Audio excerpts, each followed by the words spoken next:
பலப்படுத்தும் தேவா என் பலனான தேவா, குணப்படுத்தும் தேவா என் குறை தீர்க்கும் தேவா.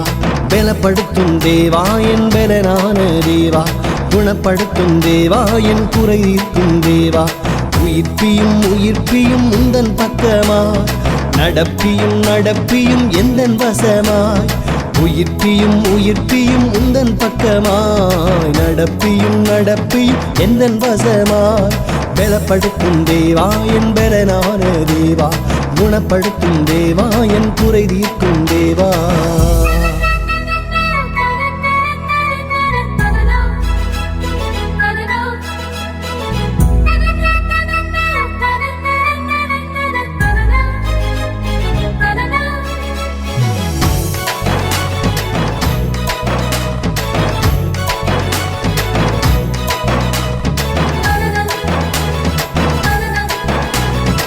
இருப்பதும் இல்லாததும் இயேசு செயலே, கொடுப்பதும் எடுப்பதும் அவர் முடிவே.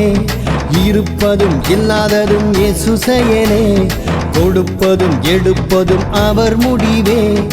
ஆபத்தில் பயமில்லை, இன்பத்தில் குறைவில்லை, இயேசுதானே எல்லாம் எல்லாமே. ஆபத்தில் பயமில்லை, இன்பத்தில் குறைவில்லை, இயேசுதானே எல்லாம் எல்லாமே. பலப்படுத்தும் தேவா என் பலனான தேவா, குணப்படுத்தும் தேவா என் குறை தீர்க்கும் தேவா. பலப்படுத்தும் தேவா என் பலனான தேவா, குணப்படுத்தும் தேவா என் குறை தீர்க்கும் தேவா.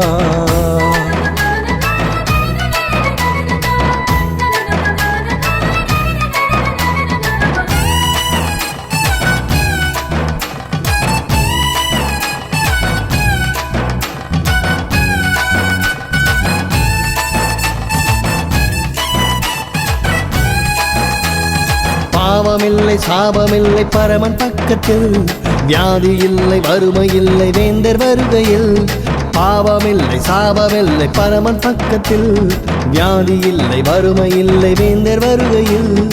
எங்கெங்கும் கொண்டாட்டம் இயேசுதானே தேனாட்டம், இருக்கிறாரே சுவையாக. எங்கெங்கும் கொண்டாட்டம் இயேசுதானே தேனாட்டம், இருக்கிறாரே சுவையாக.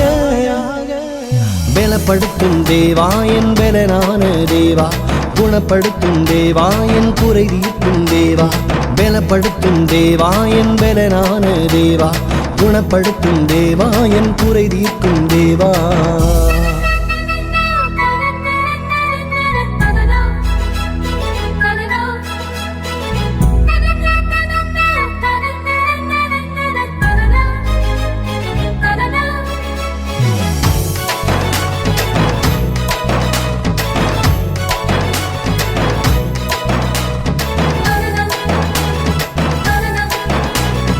அல்லேலூயா அல்லேலூயா பாடி மகிழ்வோம், ஆசீர்வாதம் ஆசீர்வாதம் வந்து சேருமே. அல்லேலூயா அல்லேலூயா பாடி மகிழ்வோம், ஆசீர்வாதம் ஆசீர்வாதம் வந்து சேருமே. இரட்சண்ய கொம்பாகும் வெற்றிக்கும் பங்காகும், இயேசுவை போல் தேவனுண்டோ. இரட்சண்ய கொம்பாகும் ரட்சிக்கும் பங்காகும், இயேசுவை போல் தேவனுண்டோ. பலப்படுத்தும் தேவா என் பலனான தேவா, குணப்படுத்தும் தேவா என் குறை தீர்க்கும் தேவா. பலப்படுத்தும் தேவா என் பலனான தேவா, குணப்படுத்தும் தேவா என் குறை தீர்க்கும் தேவா. உயிர்ப்பியும் உயிர்ப்பியும் உந்தன் பக்கமாய், நடப்பியும் நடப்பியும் எந்தன் வசமாய். உயிர்ப்பியும் உயிர்ப்பியும் உந்தன் பக்கமாய், நடப்பியும் நடப்பியும் எந்தன் வசமாய். பலப்படுத்தும் தேவா என் பலனான தேவா, குணப்படுத்தும் தேவா என் குறை தீர்க்கும் தேவா.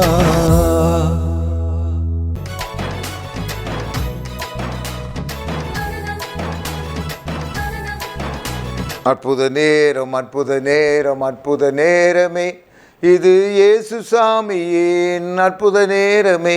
இதில் பங்கு பெற்றாலே ஒன்று சந்தோஷமே. அற்புத நேரம் அற்புத நேரம் அற்புத நேரமே. ஜெபம் செய்வோம். எங்களை வாழ வைக்கிற தவிமே உம்மை சோத்தரிக்கிறோம் துதிக்கிறோம். இப்பொழுது உம்முடைய கண்களிலே எங்களுக்கு கிருபை கிடைப்பதாக. வழியிலே நாங்கள் உம்மிடத்தில் ஒப்புரவாகி எங்களை தப்பி வைத்துக் கொள்ள எங்களுக்கு கிருபை தாங்க. இந்த நாளிலோ கர்த்தாவே ஆண்டவரை உண்மை பற்றி தூரம் போய் இருக்க அநேருக்கு ஆண்டவரை கர்த்தா உண்மை வெளிப்படுத்துங்க, உங்கள் பக்கத்தில் சேர்த்து கொள்ளுங்க. இந்த உலகத்தில் இருக்கும்போது தானே ஒப்புரவாகி கொள்ள கிருபை செய்யுங்க. இயேசு மூலம் வேண்டுகிற நல்ல பிதாவே, ஆமீன் ஆமீன். கர்த்தருக்குள் பிரியமானவர்களே, இந்த நாளிலும் முன்ஜாமீன் சில வழக்குகளிலே என்ன செய்வார்கள் என்றால், சில பேர்ட்டு தப்பு இருக்கலாம், தப்பு இல்லாமல் இருக்கலாம். ஆகவே போலீஸ் தங்களை அரெஸ்ட் பண்ணிடக்கூடாது, ஜெயிலுக்கு போயிடக்கூடாது என்பதுக்காக கோர்ட்டில் போய் முன்ஜாமீன் வாங்குவாங்க. நான் இந்த கேஸில் என்னை இழுத்துருவாங்க, எனக்கு அதில் சம்பந்தம் இல்லை, ஆகவே எனக்கு விடுதலை தரணும், எனக்கு கொஞ்சம் அவங்க பிடிக்காமல், என்னை போலீஸ் பிடிக்காமல் இருக்கணும்னு முன்ஜாமீன் வாங்குவாங்க. அங்கே முன்ஜாமீன் அங்கே அவங்களுக்கு தேவையான அந்த கோர்ட் அதை பரிசீலனை பண்ணி அவங்களுக்கு முன்ஜாமீன் கொடுக்கும். இங்கே ஒரு நபர் முன்ஜாமீன் கேட்குறாரு. யார்கிட்ட கேட்குறாரு? தேவன்கிட்ட கேட்குறாரு. ஐயா முன்ஜாமீன். இன்றைக்கும் நிறைய பேர் தேவன்கிட்ட நீங்கள் என்ன செய்யலாம், முன்ஜாமீன் கேட்கக்கூடிய ஒரு சூழ்நிலையில் நீங்கள் இருக்கலாம். ஒரு பயம், ஒரு அச்சம் உங்களை நெருடி கொண்டு இருக்கலாம், உங்களை வாட்டி கொண்டிருக்கலாம், உங்களை வதைத்து கொண்டிருக்கலாம். ஆகவே நீங்கள் ஒரு முன்ஜாமீன் ஆண்டவர்கிட்ட கேட்கணும். தாவீது ராஜாவை அநேக நேரம் இந்த அச்சம் அவனை வாட்டினது.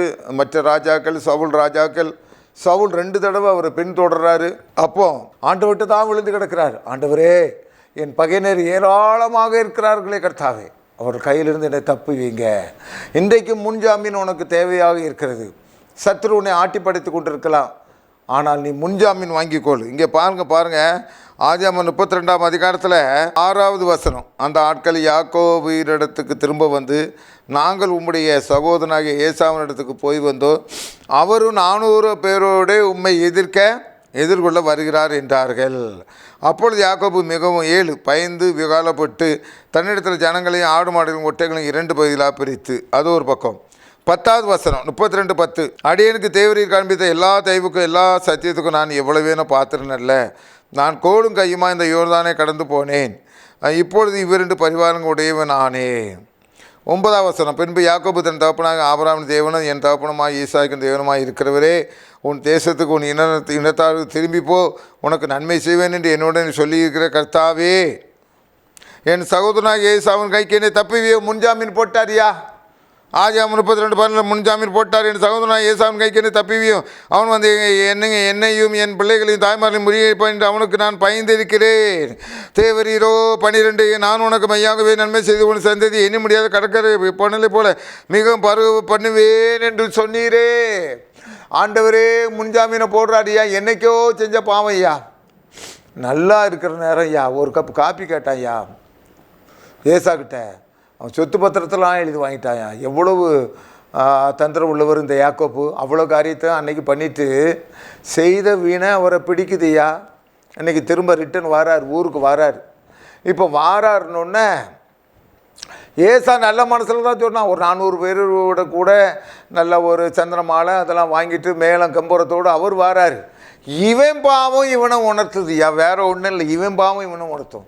சில பேர் ரொம்ப நரிச்சந்திரமாக இருப்பாங்க. 500 ரூபா 1000 ரூபா பொய் சொல்லி வாங்குவாங்க. இவங்ககிட்ட வந்து இவனா உண்மையாக சொல்லி வாங்கினா கூட இவன் நம்ப மாட்டான். நம்ம வாங்கின மாதிரி தானே இவனும் கேட்பான், இவனுக்கு கொடுக்கக்கூடாதுன்னு நினைப்பான். அதே மாதிரி இவன் செஞ்ச பாவம் ஐயா, யாக்கோபு செஞ்ச பாவம் தான். யாக்கோபு செஞ்ச பாவம் இப்போ அவனை சந்திக்க போக வேண்டியிருக்கு ஐயா. மனிதன் எதை விதைக்கிறானோ அதையே அறுப்பான் ஐயா. நீ ஒருத்தட்ட ராத்திரி அவனை கெட்ட வார்த்தை போட்டு அவனை ஏசிருக்கா, அடுத்த நாள் காலையில் அவனை பார்த்தா நீ இந்த பக்கம் தான் நீ தான் ஓடணும், அவன் ஏன் ஓடணும், ஏச்சி வாங்கியிருப்பான் அவன். இதுதான் உலக உண்மை. அதே மாதிரி இப்போ ஏசா கிட்ட இவர் பிடிங்கிட்டார் யாக்கோபு ஐயா. இப்போ திரும்ப போடணுன்னா அவர் 400 பேர் கூட வாரேங்கிறாரு. இவருக்கு துண்டை காணும், துணியை காணும். உடனே முன்ஜாமீன் ஆண்டவருக்கு போட்டார். ஆண்டவருக்கு முன்ஜாமீனை போடுறாரு. ஆண்டவரே பாயிண்ட் பிடிக்கிறார் பாருங்க. இவர் வைக்கல இருந்திருப்பார் போலுக்கு யாக்கோபு. ஆண்டவரே உன் சந்ததி இவ்வளவா இருக்குன்னு சொல்கிறீர, 400 பேரோட கூட வந்து என்னை பொசிக்கிறானா, நான் என்னதுக்கு அவன் ஆண்டவரே. அதுவும் இல்லாமல் பாருங்கள், அங்கே ஒரு விஷயம் வருது பாருங்கள், நல்லா கவனிங்க. ஆதியாகமம் 32 இன்னும் இவர் தொடர்ந்து இவர் என்ன காரியத்தில் வர்றாருன்னா 32:20 இதோ 9 அடியான் 32:20 இதோ 9 அடியானா யாக்கோபு எங்கள் பின்னாலே வர என்று சொல்லுங்கள் என்று கட்டளையிட்டான். முன்னே வெகுமதியை அனுப்பி அவனை சாந்தப்படுத்தி கொண்டு பின்பு அவன் முகத்தை பார்ப்பேன், அப்பொழுது ஒருவேளை என் மேல் தாகமாயிருப்பான் என்றான். 22 ராத்திரியில் எழுந்திருந்து தன் 2 மனைவிகளையும் தன் 2 மனைவியர்களையும் தன்னுடைய 11 குமாரை கூட்டிக் கொண்டு யாப்பேக்கு என்கிற ஆற்றின் ஆற்றை கடந்தான். அவர்களை சேர்ந்து ஆற்றை கடக்க பண்ணி அவன் தனக்கு உண்டான எல்லாவற்றையும் அக்கறைப்படுத்தினான். யாக்கோபு பிந்தி தனித்திருந்தான். அப்பொழுது புருஷன் பொழுது விடியவும் அவனோடு போராடி அவனை மேற்கொள்ளாதை கண்டு அவனுடைய தொடை சந்தை தொட்டார். பாருங்க அப்படிங்கிறவர்களே, இவர் அதை மேற்கொள்கிறதுக்கு முன்ஜாமீன் ஆண்டவர்கிட்ட போடுறாருயா. பிரச்சனை பெருசாக தெரியுது இவருக்கு. அவன் 400 பேர் கூட வாரேன்னு தான் சொன்னான். ஆனால் இவன் செஞ்ச பாவம் இவனை உறுத்துனதுனால, ஆண்டவரே என் சந்ததி இப்படி பெருக பண்ணுவேன்னு சொன்னீரே, இன்றைக்கி ராத்திரியோடு நான் அவுட் ஆகிடணுமா? ஒருவேளை 400 பேரும் ஆயுதத்தை எடுத்து வச்சுக்கிட்டா, நாங்கள் 10 பிள்ளையை வச்சுக்கிட்டு சின்ன பிள்ளைகளை வச்சுக்கிட்டு, ராகேல் இப்போ தான் பெற்று போட்டிருக்கா பெஞ்சபின்னு இவனெல்லாம் வச்சுக்கிட்டு நான் என்ன பண்ணுவேன்? ஆண்டவரே ஆண்டவரே ஆண்டவரே ஆண்டவரே பிடிச்சிட்டாரியா, முன்ஜாமீன் போட்டாரியா ஆண்டவர்கிட்ட.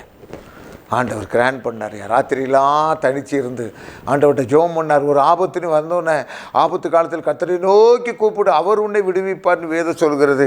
நீ உன் ஆபத்தில் எங்கே ஓடுறா? மாமா வீட்டுக்கு, மச்சான் வீட்டுக்கு, ஊருக்கு ஓடுறியா? இல்லை, நேர அரை வீட்டுக்குள்ளே ஓடு. அப்பொழுது அந்தரங்கத்தில் பார்த்து உன் அந்தரங்கத்தில் இருக்க பிதாவை நோக்கி விண்ணப்பம் பண்ணு. அப்பொழுது அந்தரங்கத்தில் இருக்க பிதா உனக்கு வெளியரங்கமாக பதிலளிப்பார். என்ன ஆபத்து வந்தாலும் சரியா, என்ன ஆபத்து, முன்ஜாமீன் ஆண்டவர்கிட்ட போடு. ஆண்டவரே என்னை விடுவீங்க, ஆண்டவரே ஏசாவுனுடைய கைக்கு என்ன விடுவீங்க. அதன் பிறகு தான் என் நிலைமை மாறிடுச்சு. இப்போ அப்புறம் அவர் என்ன செய்கிறார்? வெகுமதி அனுப்புகிற எண்ணங்களை எல்லாத்தையும் கொடுத்து அவங்க மாற்றி அமைச்சு அவனை ஏசாவுனுடைய கைக்கு அவன் வந்து என் சகோதரனே நீ சொல்கிற அளவுக்கு காரியம் மாறி போச்சு. இன்றைக்கு உனக்கு வருகிற ஆபத்தில் பெரிய ஆபத்து இருக்குது. என்ன ஆபத்து? ஆண்டவர் சொன்னார், வழியிலே உன் சிநேகிதனோடு நீ பிரயாசப்படு. நீ அவன்கிட்ட சமரசம் ஆகலைன்னா அவன் ஒன்று என்ன செய்வான்? அங்கே நியாயாதிபதியில் கொடுத்துப்பான். நியாயாதிபதி என்ன செய்வார்? ஜெயிலில் போட்டுருவார். இதை பரலோக ராஜ்யத்தின் ஒப்புமைக்கு சொன்னார்.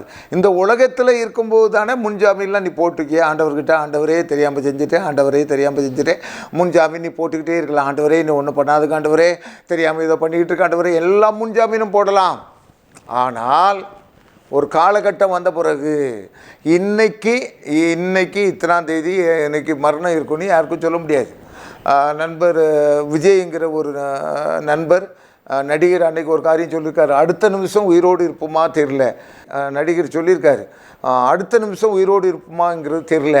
அவர் ஒருவேளை அவங்க தாய் தந்தர்லாம் ஆர்சி கிறிஸ்டினாக இருக்கிறனால இந்த வார்த்தை வந்திருக்கலாம். அப்போ பாருங்கள், நிலையற்ற இந்த உலகத்தில் இருக்கும்போது, இந்த உலகத்தில் இருக்கும்போது தானே நீ உன் பாவத்தை அறிக்கையிட்டு நீ என்ன செய்ய, உங்ககிட்ட ஒப்புரவாயிக்க.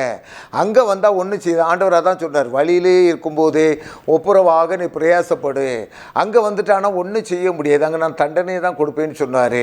இங்கே யாக்கோபு பாருங்கள், கர்த்தருக்கு பிரியமானவர்களே, முன்ஜாமீனை, ஆண்டவரே என் சகோதரனுக்கு நான் பயப்படுறேன், ஆண்டவரே அவன் வந்து என்னை முறியடிப்பான் என்று நான் இருக்கிறேன், ஆண்டவரே 32:11 சொல்கிறாரு, என் சகோதரனாய் ஏசாவின் கைக்கு என்னை தப்புவியும், அவன் வந்து என் பிள்ளைகளையும் தாய்மாரையும் முறியடிப்பான் என்று அவனுக்கு நான் பயந்து இருக்கிறேன். ஐயா, உன்னுடைய எல்லா பயத்தையும் ஆண்டவருக்கு அறிக்கையிடு. அது மாத்திரமல்ல, ஆண்டவர் ராஜாவாக வரப்போகிறார், நியாயாதிபதியாக வரப்போகிறார். இந்த உலகத்திலே வாழ்கின்ற நாட்களிலே தானே முன்ஜாமீனை பெற்றுக்கொள். ஆண்டவரே இவ்வளோ பாவம் செஞ்சுட்டேன், ஆண்டவரே உண்மை அறிந்து நான் இவ்வளோ பாவம் செஞ்சுட்டேன், ஆண்டவரே எனக்கு மன்னிங்க கர்த்தாவே, எனக்கு மீட்பை கொடுங்க தாப்பனே, அந்த நரகத்துக்கு நான் பயப்படுறேங்கிற ஒரு அப்ளிகேஷனை போடு. அது மாத்திரமல்ல, உனக்கு என்ன ஆபத்துகள் வந்தாலும் சரி, இந்த முன்ஜாமீன் நமக்கு என்ன காரியத்தை கற்றுக் கொடுக்கிறது என்றால், உனக்கு என்ன ஆபத்து வந்தாலும் சரி, என்ன பிரச்சனை வந்தாலும் சரி, ஃபைனான்ஸ் பிரச்சனை வந்தாலும் சரி, ஆண்டவரே சொத்துலாம் போயிடும்னு நினைக்கிறேன், ஆண்டவரே கர்த்தாவே இந்த கல்யாணம் தடைப்பட்டு போயிருமோன்னு நினைக்கிறேன், முன்ஜாமீன் ஆண்டவர்கிட்ட ஓடிவா. யாக்கோபு ஆண்டவர்கிட்ட ஓடி வந்தான், ஆண்டவர் அவனை விடுதலை ஆக்கினார். எப்படியாகிலும் செய்வார், யாரிடத்திலும் பேசுவார்.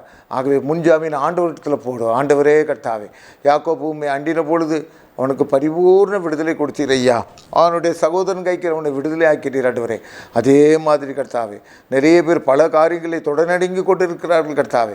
இவர்கள் உம்மை நோக்கி பார்க்கின்ற பொழுது இவர்களுடைய முகங்கள் வெட்கப்படாமல் இருக்க பண்ணுங்க கர்த்தாவே. இவர்களை உயர்ந்த இடத்துக்கு கொண்டு வாங்க. இவருடைய பயப்படுற காரியம் இவருக்கு நேரிடாதபடி காத்துக்கொள்வீராக. உம்முடைய நன்மையும் கிருபையும் இறங்குவதாக இயேசு மூலமாக வேண்டுகிறேன் நல்ல பிதாவே. ஆமேன் ஆமேன்.